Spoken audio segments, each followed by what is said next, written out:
ఇది ఇప్పుడు ఎవరైతే కొంతమంది యువకుల ఫోటోలు మనం చూస్తున్నాం స్క్రీన్ మీద, అలాగే వాళ్ళ పేర్లతో సహా వాళ్ళ పుట్టుపూర్వోత్తరాలు, ఎక్కడెక్కడ చదువుకున్నారు, వాళ్ళ ఆస్పిరేషన్స్ ఏంటి, వాళ్ళ అకాడమిక్ క్రెడెన్షియల్స్ ఏంటి, దాంతోపాటుగా కొంతమంది ఏం పరారీలో ఉన్నారు, కొంతమంది సిట్ ముందు వాంగ్మూలం ఇచ్చేశారు. అరెల్స్ నిజంగానే ఏదో గాల్లో చెప్పిన దాని ప్రకారంగా అయితే నిజంగానే అనవసరమే. ఇంకొకటి ఏంటంటే ఒక 3 days బ్యాక్ దీనికి సంబంధించి ఒక ఇంత డీటెయిల్గా కాదు కానీ కొంతమంది ఒక 200 అబోవ్ స్టూడెంట్స్ కూడా ఇన్వాల్వ్ అయ్యారు, లేదంటే స్టడీస్ కంప్లీట్ చేసిన వాళ్ళు కూడా అని అంటాం.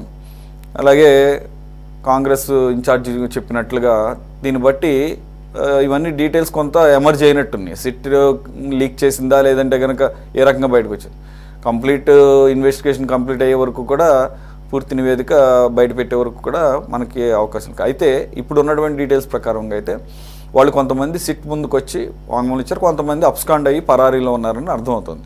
ఫర్ ఎగ్జాంపుల్ ఈశ్వర్ కిరణ్ కుమార్ రెడ్డి ఈ అక్యూజ్డ్ నెంబర్ 9 అంటున్నారు. అతను ఆల్రెడీ అరెస్ట్ చేశారు, అతన్ని ఎంక్వైరీ చేసిన దాని ప్రకారంగా మిగిలిన ఆ లీడ్స్ని కూడా తీసుకున్నారు. తీసుకుంటంతో పాటుగా అతను రాజకేశ్ రెడ్డికి ఎంత సన్నిహితుడు, అలాగే తిరుపతి చిత్తూరు జిల్లా వాడు అంటున్నారు. సో అతను మిగిలిన వాళ్ళని ఏ విధంగా అయితే కొలాబరేట్ చేశాడు, అసెంబ్లీ చేశాడు, దీంట్లోకి ఏ రకంగా మనకి వీళ్ళు ఉపయోగపడతారు అనుకున్నారు. సో ఈ ప్రకారంగా చూసినప్పుడు ఇక దీంట్లోకి ఇంకా ఎక్కువ సమయం వేస్ట్ చేయకుండా త్వరగా దీన్ని ఒక లాజికల్ ఎండ్కి తీసుకురావాల్సిన సమయం వచ్చింది. సంవత్సరం అయిపోతుంది, మరి ఇప్పటికీ కూడా అరెస్టులు ఎంక్వైరీలతోనే కాలం గడుపుతూ ఉంటే నిజంగానే జనాల్లో ఇది అసలు నిజంగా జరిగింది అంత, ఇంతవరకు అసలు ఎండ్ యూజర్ ఎండ్ బెనిఫిషియరీ ఎవరు, అది తేలలేదు. 95 అంటారు, 99% అయిపోయింది అంటారు. మరి ఎప్పుడు ఈ ఆరోపణల నుంచి చివరికి చర్యల వరకు వచ్చే పరిస్థితి? ముందుగా 24/7 ప్రేక్షకులకు నమస్కారం. నేను సురేష్ గారికి, ముఖ్యంగా సైదా గారికి, వెంకటేశ్వర గారికి, కోటేశ్వరరావు గారికి కూడా నమస్కారం. మనకు భారత రాజ్యాంగంలో ఒకటి ఉంది సార్, 10 మంది దోషులు తప్పించుకోవచ్చు కానీ ఏదో ఒక రీజన్లో ఒక నిర్దోషి శిక్ష కూడా పడకూడదు అనేది ఒకటి ఉంది. కాకపోతే మీరు అన్నట్టుగా ఈ విద్యార్థులతో సిట్టు విచారణ జరుగుతూ ఉన్నప్పుడు మనం ఒక వ్యక్తులుగా ఏదో పేపర్లో ఎక్కడో చూసి న్యూస్ మీద వాళ్ళు నిజంగా ముద్దాయిని నిర్ధారణకు వచ్చి వాళ్ళ మీద కామెంట్ చేయడం అంత కరెక్ట్ కాదేమనిపిస్తుంది. ముఖ్యంగా ఏదేమైనప్పటికీ ఇప్పుడు ఎవరైతే విద్యార్థులు బాగా చదువుకొని ఐఐటి ఖరగ్పూర్లో కావచ్చు, సివిల్స్కి ప్రిపేర్ అయ్యేవాళ్ళు కావచ్చు, ఇంజనీరింగ్ పూర్తి చేసిన వాళ్ళు ఎక్కువ మంది ఉన్నట్టుగా తెలుస్తూ ఉంది. ఒక్కటే నేను అనుకుంటుంది ఒకటే, ఇది నా సొంత అభిప్రాయం. చంద్రబాబు నాయుడు గారి టైంలో చదువుకున్నటువంటి వాళ్ళకి విదేశీ విద్య పెట్టి అందరూ ఉద్యోగాలకి సాఫ్ట్వేర్ కంపెనీల ద్వారా కావచ్చు ఎక్కడికి వెళ్ళి సెటిల్ అయ్యి ఉద్యోగాల్లో వాళ్ళ కుటుంబాలను పోషించుకుంటూ వాళ్ళ తల్లిదండ్రులు మంచి పొజిషన్ తీసుకురావాలా, ఆ సంపాదన అనేది సక్రమంగా ఉండాలనే ప్రయత్నం 99.9% చేశారు. ఇక్కడ చూస్తూ ఉంటే అంటే విద్యార్థులకి ఎప్పుడు కూడా రాజకీయ నాయకులతోటి కొంతమంది సత్సంబంధాలు ఉంటాయండి. ఏదో పని మీద వెళ్తూ ఉంటారు, సహజంగా వాళ్ళ పరిచయాలు ఉంటా ఉంటాయి. ఆ పరిచయాల మీద ఈ కేశిరెడ్డి గారి దగ్గరికి వెళ్ళుండొచ్చు, రాజకేశిరెడ్డి గారి దగ్గరికి వెళ్ళొచ్చు, వాళ్ళ బంధువర్గం కావచ్చు, లేదా వాళ్ళకి తెలిసిన వాళ్ళు కావచ్చు. వెళ్ళటం మీద వాళ్ళకు ఆలోచన మారింది. ఓ ఇంత చదువుకున్న వాళ్ళు టెక్నాలజీ కావచ్చు ఫ్రెష్గా వచ్చారు, వీళ్ళని వాళ్ళతో మిత్రుల్ని కొంతమందిని పోగు చేసి ఉపయోగించుకోవచ్చు అనే ఉద్దేశంతో, అంటే ఆ ఉద్దేశం రావడమే, నేను అనేది ఏంటంటే ఆ ఉద్దేశం రావడమే తప్పు. మన దగ్గరికి ఏదో పని మీద వచ్చినప్పుడు వాళ్ళకి పని చేసి చేతనైన వరకు వాళ్ళకి సాయం చేసి వాళ్ళు ఆర్థికంగా కావచ్చు ఉద్యోగాల పరంగా స్థిరపడేటట్టు చేయాలి. అది రాజకీయ నాయకుడి యొక్క మంచి లక్షణం. కానీ గతంలో చేసింది ఇప్పుడు సిట్టు తీసుకొని ఈ మధ్య వాళ్ళు బయట పెట్టినటువంటి విషయాలు చూస్తే, అది ఏ విధంగా బయటకు వచ్చినవి చూస్తే చాలా బాధ కలుగుతూ ఉంది. ఎందుకంటే చక్కగా చదువుకొని వాళ్ళ తల్లిదండ్రులు ఎంత బాధపడతారు. మా పిల్లల్ని చదువు కోసం పంపించి చదువు కంప్లీట్ చేసి ఏ సాఫ్ట్వేర్ కంపెనీలో ఉద్యోగం చేస్తాడు, లేకపోతే ఏదో ఒకటి మ్యానుఫ్యాక్చరింగ్ కంపెనీ కావచ్చు, ఫారిన్ వెళ్తాడు, చక్కగా మంచి ఆదాయం సంపాదించి మాకు ఇల్లు కొని పెడతాడు, కారులో తిప్పుతాడు, లేదా మాకు అనేక రకాలుగా ఏమైతే కావాలో ఏమి చేస్తాడు. ఆర్థికంగా కొన్ని మేము సమాజంలో మేము కూడా ఒక ఉన్నత స్థాయిలో ఉందాం, మంచి వాళ్ళు అనిపించుకుందాం అనే ఉద్దేశంతో చాలా మంది కూలీనాలు చేసుకొని ఆర్థికంగా ఎన్నుబడిన వాళ్ళు చాలా మంది చేస్తారు, మిడిల్ క్లాస్ ఫ్యామిలీస్. అటువంటి వాళ్ళని ఈ విధమైనటువంటి ఈ కేసుల్లో, మద్యం కేసుల్లో వాళ్ళని పావుల్లాగా వాడుకొని, సరే కొంత ఆశకి పోవడం కొంతమంది సహజం. ఎందుకంటే విద్యార్థులు కూడా కొంతమంది మంచి చెడు అనేది ఆలోచిస్తారు. కానీ కొంతమంది డబ్బుకి వీళ్ళు ఈజీగా మనీ సంపాదించవచ్చు, మనం తొందరగా సెటిల్ అవుతాం వీళ్ళు ఎక్స్ప్లెయిన్ చేశారు రాజకీయ నాయకులు. అరే నువ్వు ఈ సపోజ్ ఈ కొంత డబ్బులు వేసిపోయి, ఈ 2 బ్యాగులు వేసిపోయి అక్కడ ఇచ్చొస్తే నీకు 1 లక్ష వస్తాయి, లేదా ఇది వేసిపోతే ఇంత వస్తాయి, ఈజీ మనీకి మెల్ట్ అయ్యేటట్టు చేశారు, అయ్యారు. వాళ్ళ పరిస్థితి ఏంటండి? వాళ్ళకి జీవితంలో సమాజంలో గౌరవం ఉంటుందా అంత చదువుకొని?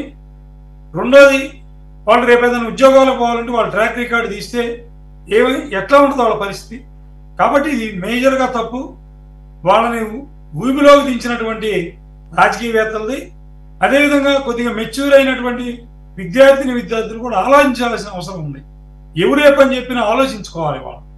ఇవాళ చూస్తా ఉన్నాం, నిన్న యాంటీ ఇది మనకి డ్రగ్స్ కావచ్చు, డ్రగ్స్ దినోత్సవం సందర్భంగా రాష్ట్రంలో ఈ ప్రభుత్వం, కూటమి ప్రభుత్వం, చంద్రబాబు నాయుడు గారు కావచ్చు, లోకేష్ గారు కావచ్చు, పవన్ కళ్యాణ్ కావచ్చు, బీజేపీ వాళ్ళు కావచ్చు, ఈ రాష్ట్రంలో ఒక ర్యాలీ లాగా అన్ని నియోజకవర్గాల్లో పెట్టి యాంటీ డ్రగ్స్, మద్యానికి, మత్తు పదార్థాలకు బానిసలు కావద్దు, మీ జీవితాలను బాగు చేసుకోండి, రాష్ట్రాన్ని మంచి రాష్ట్రంగా గుర్తింపు వచ్చినట్టు చేయండి అని ఒక సంకేతాలని పంపించడం జరిగింది. ద్వారా ఎంతమంది కన్నా కానీ చేరొచ్చు. విద్యార్థులను ఎక్కువ దీంట్లో, ఆడపిల్లలు కావచ్చు, విద్యార్థులు అందరూ కూడా దీంట్లో ఒక భాగస్వాములు చేశారు. అది గొప్పతనం. అట్లానే ఇవాళ మరి ఇవన్నీ చూస్తూ ఉంటే విద్యార్థులు కూడా చక్కగా ఆలోచించాలి.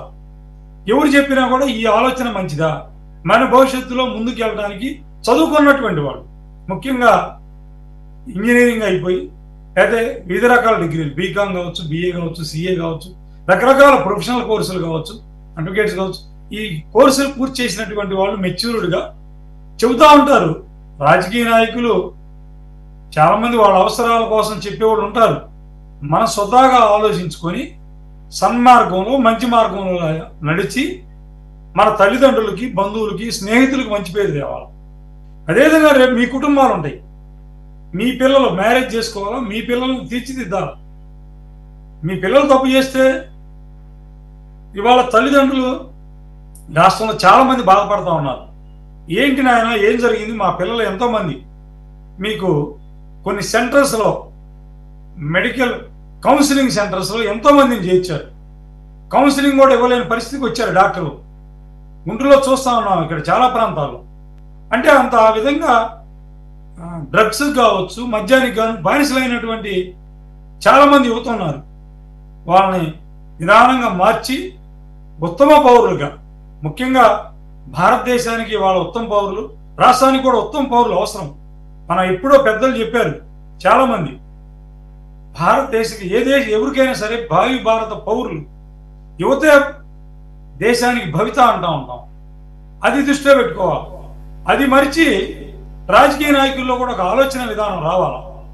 వాళ్ళలో పరిపక్వత వచ్చి వాళ్ళలో మంచి నాలెడ్జ్ వచ్చినప్పుడే యువతని సన్మార్గం నడిపించి, ఎలక్షన్స్ అప్పుడు డిఫరెంట్ అండి, ఎవరైనా పార్టీలు వేరు. ఎలక్షన్స్ అప్పుడు ఓట్లకి మనం వివిధ ప్రాంతాల్లో సెటిల్ అయిన వాళ్ళని ఎలక్షన్స్కి వచ్చి మా పార్టీకి ఓటైనా, మా విధానాలు మా అది చెబుతూ ఉంటాం. కానీ వాళ్ళని ఈ విధంగా తప్పుడు మార్గంలో దించి, తప్పుడు మార్గాన్ని పెట్టి వాళ్ళ తల్లిదండ్రులు ఒక గుండె కోత గురేటట్టు చేశారే, అది చాలా దౌర్భాగ్యం అంటా ఉన్నా నేను. ఎవరైనా ముక్తఖండంతో, వాళ్ళేం చిన్నపిల్లలు కాదులేండి, వాళ్ళేం చిన్నపిల్లలు కాదు. రెండు అన్నీ తెలిసే దిగారు. రెండు మనందరికన్నా కూడా రెగ్యులర్గా చదివే అకాడమిక్స్ కన్నా కూడా వాళ్ళదంతా కూడా హై లెవెల్లోనే ఉంటుంది. అందు గురించే ఐఐటీస్లో సెలెక్ట్ కాగలరు. రెండు తక్కువ వయసు కూడా ఏమి ఉండదు. ఆ టైంకి ఒక 25 ఏళ్ళు ఖచ్చితంగా ఉంటాయి. సరే, తల్లిదండ్రులు అవన్నీ ఒక అంశం అయితే, వీళ్ళు మాత్రం వాంటెడ్లీని చేయాలి. కొంతమంది ఏంటంటే తెలియక ఇన్ ద సెన్స్ పూర్తి స్థాయిలో కింది స్థాయి వరకు ఇది ఎంతవరకు వేళ్ళునుకుపోయింది తెలియక కూడా జాయిన్ అయ్యే పరిస్థితి కనబడుతుంది. ఒక నిమిషం సార్, మళ్ళీ వస్తాను.